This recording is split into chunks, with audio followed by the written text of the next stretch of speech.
आधीच्या व्हिडिओमध्ये 2023-24 या शैक्षणिक वर्षात NEP 2020 म्हणजेच राष्ट्रीय शैक्षणिक धोरणाचे स्वरूप कसे होते हे पाहिले। तर प्रस्तुत व्हिडिओ हा यावर्षी NEP मध्ये नेमके कोणते बदल झाले आहेत याची माहिती देणार आहे। धन्यवाद।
फर्स्ट सेकंड हे चल पैसे काढ। आज पण लेट आलाय, आता पैसे भूमिका तू ध्रुवीला घेऊन कशी काय आली आज? अरे हिची 12वीची परीक्षा झाली ना आता, म्हणून ऍडमिशन साठी इन्क्वायरी करायला घेऊन आली।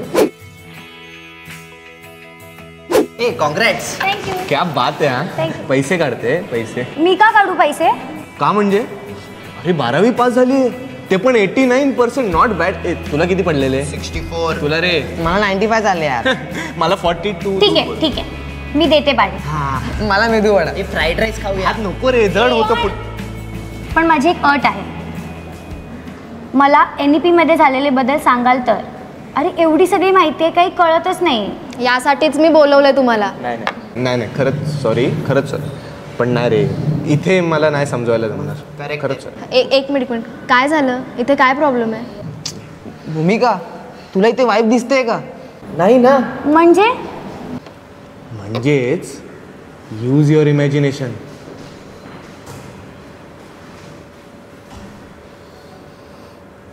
Use your imagination. Use your imagination. Use your imagination.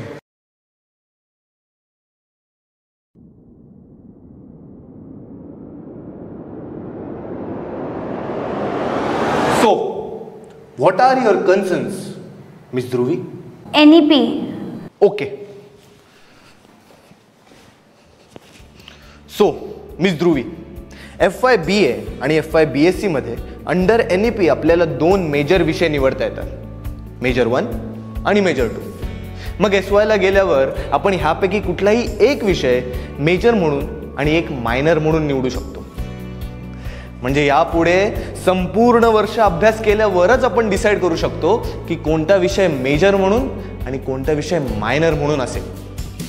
Is that clear miss ध्रुवी? हो, आणि हे सोपं आहे, पण ते सब्जेक्ट सिलेक्ट कसे करायचे? अगं इझी आहे।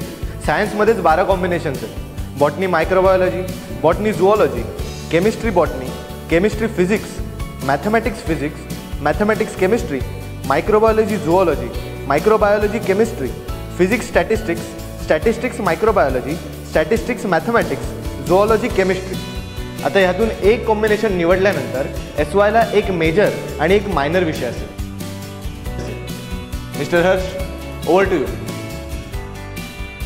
तसंच आर्ट्समध्ये सुद्धा 3 ग्रुप्स आहेत। पहिला ग्रुप मराठी, इंग्लिश, हिंदी, संस्कृत। दुसरा group AIC, education, geography, philosophy, political science. आणि तिसरा group defence studies, economics, history, psychology, sociology. या 3 ग्रुप्समधून तुला कोणतेही 2 सब्जेक्ट सिलेक्ट करायचे। कॉमर्स आणि सेल्फ फायनान्स यात कोणताही बदल झालेला नाहीये। गेल्या वर्षीचे स्ट्रक्चर होतं तेच आहे। आणि हां, इतकंच नाही आहे, ह्याचबरोबर VSc म्हणजे vocational skill course, IKS Indian knowledge system, value education, language skills आणि OE। OE म्हणजे ओपन इलेक्टिव्ह। म्हणजे जर तू सायन्समध्ये ॲडमिशन घेतलंस तर तुला आर्ट्सचे कोणतेही 2 विषय शिकायला मिळेल, आणि जर तू आर्ट्समध्ये ॲडमिशन घेतलंस तर तुला सायन्समधले कोणतेही 2 विषय शिकायला मिळेल। आर्ट्समध्ये सायन्सचे सब्जेक्ट्स कळतील का? हो मग अगदी आपल्याला कळतील, त्या भाषेतच आपल्याला शिकवले जाणार आहेत. आणि त्यासोबत कम्युनिटी एंगेजमेंट, फील्ड प्रोजेक्टसुद्धा आहेच की. बाय द वे गाईज, तुमचे CC डायरीमधले 30 तास पूर्ण झालेत का? हो, फुटबॉलमध्ये माझे 30 तास सहज पूर्ण झालेत. CC डायरी म्हणजे?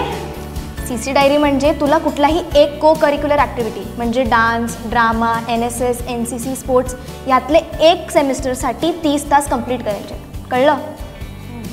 एवढंच नाही तर SEC अंतर्गत जॉबसाठी आवश्यक असलेले स्किल्ससुद्धा आपल्याला शिकवणार आहेत. आणि NEPमुळे TYला गेल्यावर आपल्याला इझिली इंटर्नशिप करता येणार आहे. आणि असे बरेच कोर्सेस अवेलेबल आहेत आपल्या कॉलेजच्या पोर्टलवर. आर्ट्स, कॉमर्स आणि सायन्स या तिघांचं मेळ म्हणजे NEP. कळलं? हो.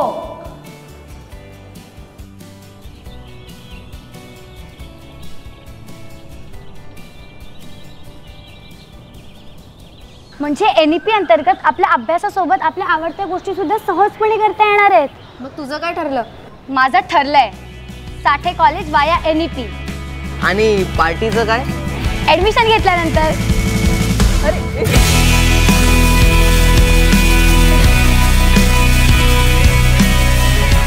नमस्कार. प्रथमतः यावर्षी 12वीच्या परीक्षेमध्ये उत्तम यश संपादन करणाऱ्या सर्व विद्यार्थ्यांचं मी मनपूर्वक अभिनंदन करतो.